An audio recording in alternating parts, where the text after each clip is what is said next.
got issues at the moment like the rise of disinformation and information being shared for political or private purposes that's incorrect or false or misleading. So having a press, there to have all the correct checks and balances and provide information to the public is important.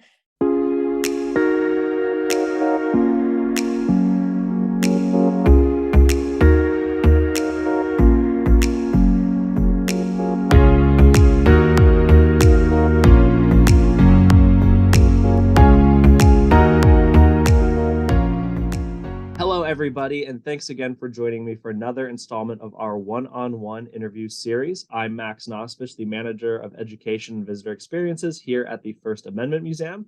Today, I'm joined by our very special guest, Abby Young-Powell. Abby, if you want to introduce yourself.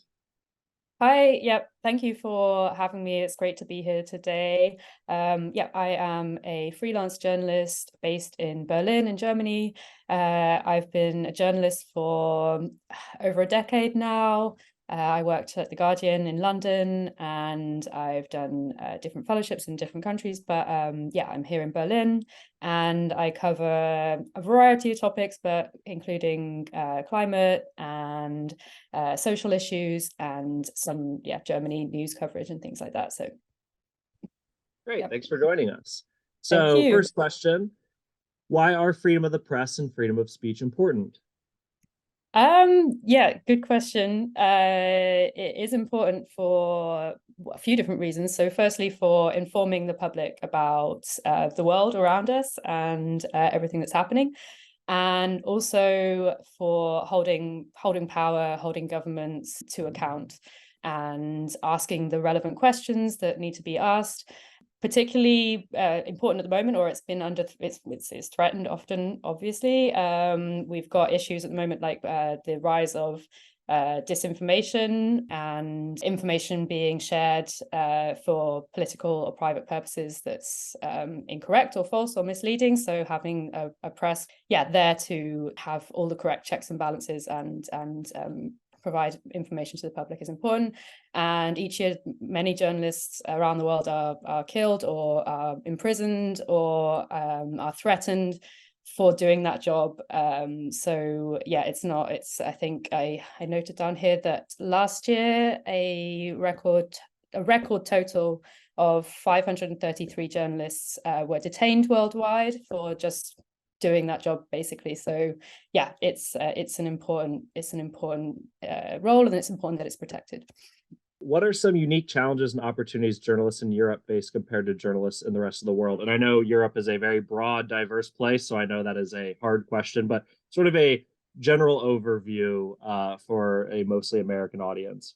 Europe obviously is a large place, when each country will have its own particular unique challenges, but some of the overall challenges that facing journalists in Europe at the moment would be the first thing that comes to mind is obviously Ukraine and Russia's invasion of Ukraine. So for journalists, it's been a case of how to accurately report that, how to safely access the country, how to report on it. And it's also then leading on from that, it's a lot of people from Ukraine have been displaced, and how have other countries, like for example where I am in Berlin, we had a lot of people from Ukraine come over. So then it's the impact of how the different countries and different cities around Europe have been dealing with that. So that's been a really big issue in the last year for all journalists across Europe in different ways to report on.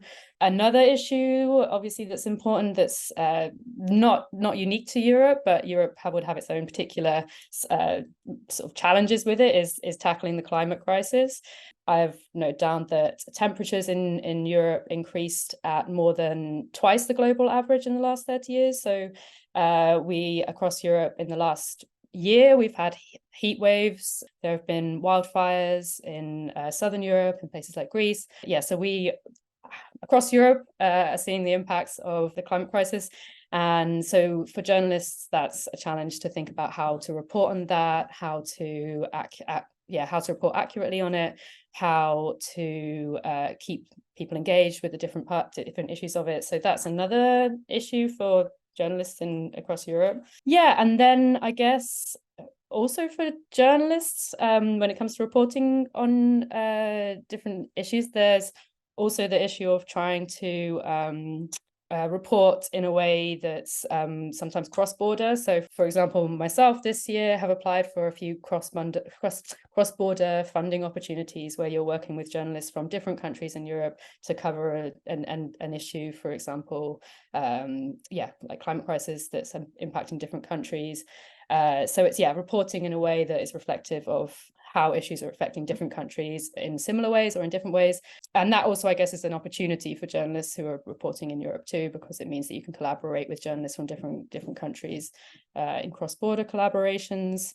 Yeah, and then some of the challenges that we'd face would also be similar to, I guess, to the US or to elsewhere, which are kind of financial challenges, funding challenges, workplace, there being less stable employment for many journalists, more people going freelance and that kind of thing. So yeah, but I think that is probably reflected elsewhere as well.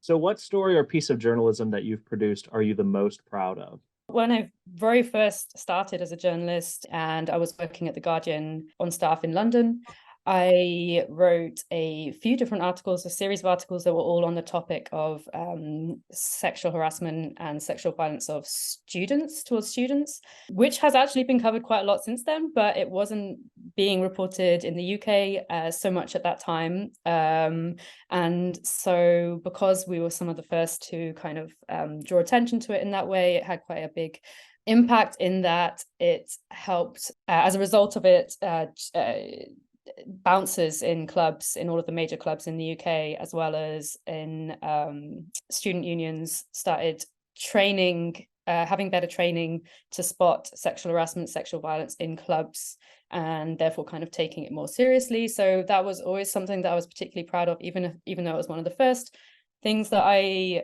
ever wrote. So it's probably not the most sophisticated in the way it was written, but it had a very tangible impact, which I think is sometimes hard as a journalist to always see, if you hope that things are having an impact, but you're not always sure necessarily that they are. So that is one thing that I was always proud of. So is there a sexism issue in the journalism world? And if so, what does that look like and what should we do about it as a Western community?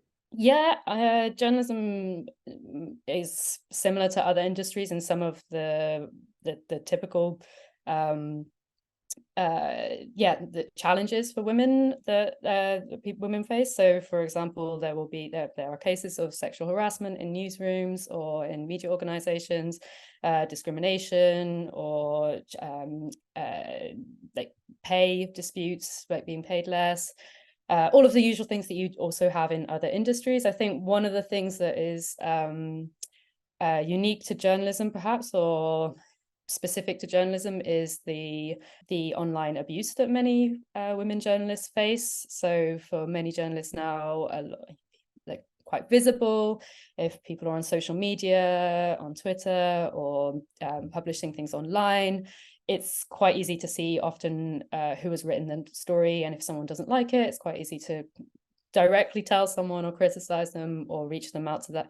And women journalists are much more likely to experience abuse online. There were some academics last year who did a study, and they found, I think they spoke to over 1,000 female journalists across 15 different countries, and they found that the vast majority of them had suffered online abuse and threats. So yeah, I think that's a really big issue.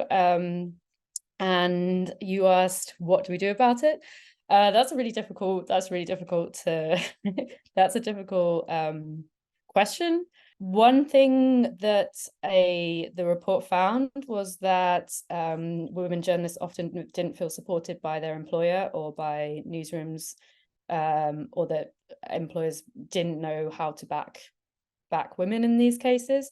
So I think one thing would be for more organizations to take that more seriously, perhaps more training, or for women to feel more supported when they have an issue. That's not going to solve the issue entirely, and obviously it's helpful when social media platforms can also play a role in helping to prevent as much abuse of anyone who's being abused as possible. But that's perhaps one way yeah, it's an unfortunate side effect that that's the case, that many women journalists have to face that.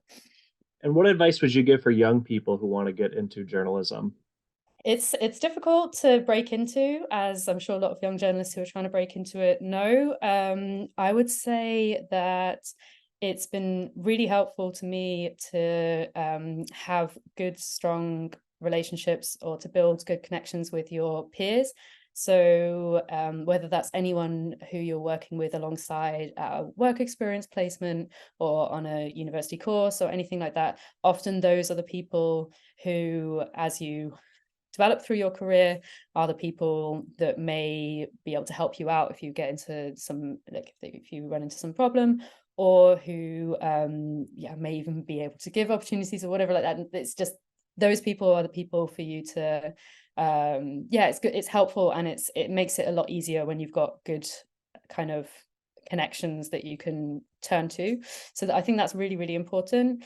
I would also say that it's good for like being freelance initially can also be a helpful way of building up a portfolio, which is helpful. And I have heard some editors say that they like it when they see that someone has written for the same place a few different times rather than just writing lots of different places all the time. So building up connections with different editors and sticking with, even if it's not necessarily the highest, your biggest dream publication, like just writing for anywhere and showing a consistent relationship with that editor or that publication, I think is helpful. And I mean, I think also there's, I could go on there's lots of different advice you could say, but I think maybe the other main thing I would say is that it's helpful to be active online, even though